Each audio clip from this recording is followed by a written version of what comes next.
Alright, what's going on, guys? Trev back again, here to bring you another video. This one's going to be doing my first Q&A for this week, leading up to The Walking Dead Season 6, Episode 13, The Same Boat.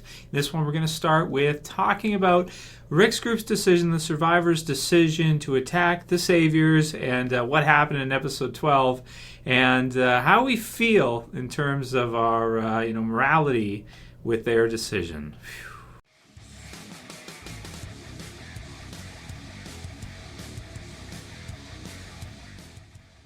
At least to start with, spoiler warning, if you guys haven't seen the episode yet, you want to watch it before you watch this this Q&A. So with this one, this one's a little tricky. I was reading the comments from you guys because I was quite conflicted in my review. It was an amazing episode, episode 12. Either way, no matter which way you look at it, it was an incredible episode, man. The action and the suspense, and it was just so thrilling getting to see some of the scenes with Michonne, boom, through the back, Daryl, and then Glenn gets a couple kills and some awesome foreshadowing stuff and Easter eggs and things like that I'm going to do a video on the next day or two, looking at with you guys in more detail, analyzing and everything and what I think they mean. As we do here, here and there in the channel, we get to an episode like this, like we did in the first half with Always Accountable of Season 6. So, now some people didn't have a problem with it at all. Some people were like, oh, well, it is what it is, whatever. Me, I'm kind of like, it's kind of tricky. I almost feel like Rick at this point in the series, here's the way I would look at it now in the show. And Rick had this conversation with Shane early on. Rick talks about him not being the good guy anymore, with Shane. And Shane's right. You can't just be the good guy anymore and expect to live. And absolutely true, I would have to say. But still, there is the question of how far will you go? How far are you willing to go in order to survive? What are you willing to do? And this week on The Walking Dead, I really felt like the survivors really kind of pushed the limits where they're killing many people. They're killing dozens of saviors while they're asleep, defenseless, quiet. It was a pretty dark episode. So here's where I kind of stand, and also like you bring in the questions. There's some good comments here that we'll go through with the Q&A after I'm done, kind of giving my thoughts in the initial part. It's all throughout the season. I really haven't been able to see Morgan's point of view and his perspective. The thing is, though, is that it is almost like how much is enough for them. Like how. Okay, so you have Morgan, right? He refuses to kill anybody, so he's one extreme. Right? But I almost feel like Rick and the group have maybe gone the other way a little bit too far. And the question is, would they be able to survive if they didn't get that food from the hilltop? Would they have been able to make it? Would they have been able to find food and grow their own food eventually and have everything be okay without taking that deal? I think they probably would have been okay. I don't think they would have starved to death, but it kind of brings in kind of the questions of the wolves and when they attack Rick's group, and it kind of makes you think like a Rick's group just like them. They come in, they just kill everybody and kill them all. Is Rick like the governor now? Bring in all these awesome questions that really leave me as a viewer pretty conflicted, because I am a person that has very strong ethics, very strong morals, and has high compassion to others. Not everyone does. There's in psychology, Freud believed this was formed by about the age of about 6, I believe, with regards to your superego and how it governs your behavior and how you feel towards others, how compassionate you are towards others. Some people aren't at all. Some people are like myself, who really care about others, don't want to hurt others, and this kind of deal. Some people are not like that. Some people do not have any problem with screwing people over. Some people go even further extreme than that, where they can become sadistic. They can actually enjoy screwing people over. They can actually enjoy hurting people. And that, I believe, is the purest form of evil, is when somebody does harm to others and actually enjoys it. That is effed up. That's about as effed up as you can get. So this is a tough discussion for me, because I do feel like they went a little bit over. Now, some people said in the comments, well, here's the deal, Trev. The Saviors did basically attack Daryl, Sasha, and Abraham. They told them to hand over all their stuff, give us everything you have, go, and we're going to bring you back to that wherever you're from, we're going to bring you back to Alexandria, and then you're going to be part of this system, and you're going to be paying up, or otherwise we're going to kill you all. So that's an attack if I've ever seen one. You have two separate groups, two separate kind of civilized new pockets of what could be the start of civilization eventually, run two different ways. One kind of run by Negan as like a mob boss, the other run by Rick as and the survivors as really treating everybody well, and everybody contributing and working and doing what they can for the good of the group. So they knew what they were getting into with the Saviors with regards to what they've seen so far. They don't know how big the Saviors are, but as Rick did say, they're going to come for us eventually, and when they do, they're going to kill certain people. He had seen what Negan forced Ethan to do against Gregory, tried to kill him and bring him his head, that type of deal. And so, they did know. So it's kind of like, do they have a choice? Well, they either stay at Alexandria, and sooner or later they're gonna have to face the Saviors. Once the Saviors find out that they're there, that's one choice. The other choice is they could leave. They could go somewhere else and try to make a life somewhere else outside of Alexandria. But doesn't seem really probable at this point because Alexandria is so well built and everything, and it's well protected, and it's somewhere where they could actually live, and you could have elderly people and babies and things like that on the road, trying to look for another place. It's gonna be hard to find a place like that, and you could run into other people out there that are looking to take from you. So I really like how, I haven't really liked Morgan's perspective up until now, but I really felt for him here to where, he does bring in these interesting questions of what's right and should they do it and that kind of thing. And at this point, Rick's just had enough of it. He's not trying to be the good guy anymore. He's just trying to be a person, just like in the real world, just trying to survive, and they don't have enough to really make it happen. But his behavior, I'd say, in this episode, in attacking the Saviors in such brutal fashion, it certainly doesn't feel like you're watching, a group of your good guys, your atypical good guys, because they're not. They're more like I won't say like real people, because our world's not like that. But they're more like they're more flawed. They're more do what you have to do in order to survive. But they did kind of know that sooner or later the Saviors were gonna have to do that, and that they'd have to kill them. They wouldn't be able to leave them. One way or another, it's us or them. We have to go for them, or they have to come for us. So it's kind of like one of those things. It's like, do you really have a choice? Rick sees it as no, not really. Not if they want to stay at Alexandria. They're going to have to kind of defend their turf, their territory, so to speak. Stay out of my territory, so to speak. And that's what it is. It's just hard. It was hard for me to watch as a viewer because it's so brutal, which is good. It should be. That's the way they should have done it. So they did a great job. Nicotero, amazing job with this episode. I really loved it. It is one of the better episodes they've done.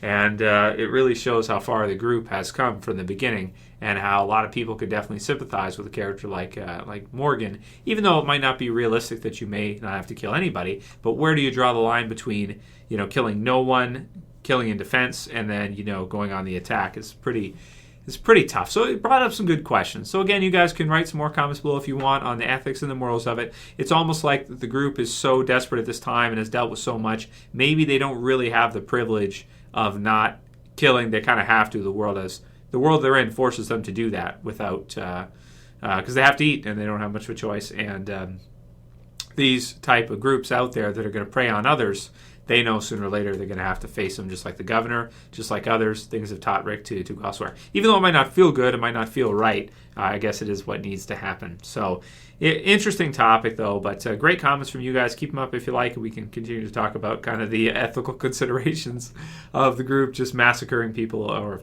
the Saviors in their sleep, many of them. So let's get into a few more of your guys' questions and comments, because there's some awesome ones here. RiotnRespect said, so far this B season, or second half season he means, is what he's saying by B season, hasn't really had a still or anything like that. And I wanted to comment on that. Yeah, you're absolutely right. This season has been really, really strong. Maybe like some of the weakest episodes, like second half has been really, really, really strong so far. No Way Out, and then the kind of lighter, fun episode with Jesus and them chasing after him and that kind of deal. it feels good because it fits. It kind of gave us a break from, this kind of stuff, the brutality that it was to come. I mean, you look at those pictures and you see it's like, whoa, man, the brutality that was to come and that they've dealt with in No Way Out. So it was like a lighter break rather than it being bad. I felt like it was a nice and much needed kind of lighter episode. And then aside from that, everything else, this second half has been super strong. And then the first half was extremely strong too, with just, one slower episode for the most part, or a couple. Flashback of Morgan was a little slow, but it was well done though. I like the psychology and everything they worked into it, and you've got him built in the cell now too, which is cool. Next one's from James Dillon. He says, "You think Dwight already got the hot iron because that random savior had Daryl's bike?" Yes, I do. The answer to your question, James. Yeah, I do think so. I think. What do you guys think of the thumbnail? That took me like 3 hours, but I was like, "Oh, this is so cool! I gotta finish this. Awesome!" And people are like, "That's a spoiler, Trev. What the hell, dude?" We've been reviewing the Walking Dead comic book series for like 6 years now. I mean, I've been doing reviews for it, and Dwight's been in it forever now. He's been in the comic book series for at least 4 or 5 years, I want to say. I can't think about exactly when he came in. Maybe a few years, but we've seen him all the way through. So if you know what's going on, you read the comic book series, you already know anyway. It's not really a spoiler. We kind of knew. I don't really consider that to be like a full-on spoiler. Anyway, but I hope you guys. I thought that was pretty cool. Anyway, I just thought it looked cool. So, but yeah, I think he's already got it. Yeah, and I think it'll look something like that. Something like that. You're gonna look at. So next one's from Dave G. Maybe a little darker, and his question is Q&A for you, Trav. This is my theory. Glenn gives himself up to save Maggie. And right before Negan kills Glenn in the finale, Daryl will sacrifice himself for Glenn and the group. Your thoughts? Question. Great question from Dave. So up until now, there was a person, I forgot their name, a few people actually, who said, what if in the finale, Trev, they don't just kill one person, but we have like 2 major deaths? And, at first I was like, nah, they wouldn't do that. But now that we see how many saviors the group has killed, they didn't just kill the group on the bikes with the rocket launcher. Now they've killed like a couple dozen of them. So you've killed like 20 men. So if you kill 20 of Negan's men, you'd be lucky if he just kills one of you to teach you a lesson. Probably kill 2 or 3 or something to make it even. So I'm even thinking now, maybe we'll get 2 or something. I mean, one is good in terms of like the show's longevity and having more characters and not wasting character deaths. But, I wouldn't be surprised now, after seeing what's happened, if there were a couple main character deaths in the finale because of what we've seen. I mean, it's just set up so perfectly. It's like, yeah, Negan logically probably would be pissed off if he killed 20 men. He may not want 1 for 20. He may want 1 for 10, or something like that, right? So do 2 and teach him a lesson with that. I don't know, man. Tough call, but yeah. Wow. But I think he'll be impressed with Rick and the group that they were able to kill so many people. You're like, you killed how many of my guys? Oh my God, this guy's good. Holy shit. That's impressive. Next one's from Peter SZ, and he says, they knew what type of group the saviors are. Killing a 16-year-old boy, telling Abraham, Sasha, and Daryl they kill someone right off the bat, and they know they will find Alexandria, so it's not like the Wolves or the Governor. Yeah, I guess you're right. I guess the Wolves and the Governor did, flat out kind of attack without, any kind of reason. The Wolves definitely just attacked them for food, but they could have just asked to join or something, and they might have let them join or something. But yeah, that's true. And the Governor's not really the same as that as well. He kind of attacked unnecessarily and cost that whole battle unnecessarily with the prison group, of course, Rick's group at the prison. So yeah, I guess you're right. They do kind of know what kind of people the saviors are, and as a result, killing a 16-year-old boy and that, sending the guy to kill Gregory, them trying to kill, they know what they're dealing with, so they kind of know what they have to do. It just kind of feels wrong as you're watching it happen, at least for me anyway. But I guess you kind of have to, whether you like it or not, right? It's kind of one of those, right? So, yeah. Next one is our comment from "Your channel is trash." I like that. And he says, "We did no wrong. It's them or us. There's nothing to think about." And that's a fear-based mentality, right? That's a fear-based thought right there. So, but it could be true. It could be true as well. So, it's I agree. At this point, I think after watching it, talking with you guys, reading the comments stuff, I think you're right. They don't have a. I guess they have to. They don't have a choice. Next one's from Stephen B. Smith. He said, unless they want to leave and go somewhere else. Otherwise, they have to. Hey, Trev, Q&A question for you, and there might be other groups like that elsewhere anyway. There might not be very many good people left. Do you think Glenn will sacrifice himself to save Maggie? So my answer for you is, given the opportunity, yes, I think he would sacrifice himself to save Maggie. I think he would. Next one's from Monica Medina, and she says, the best episode ever, 10 out of 10 rating, awesome. And I thought it was too. Some people said, it should be 8 out of 10. I said something like that. I was thinking to myself, have you seen other shows lately? Like, do you watch a lot of other shows? Do you not see how much better The Walking Dead is and all this other stuff?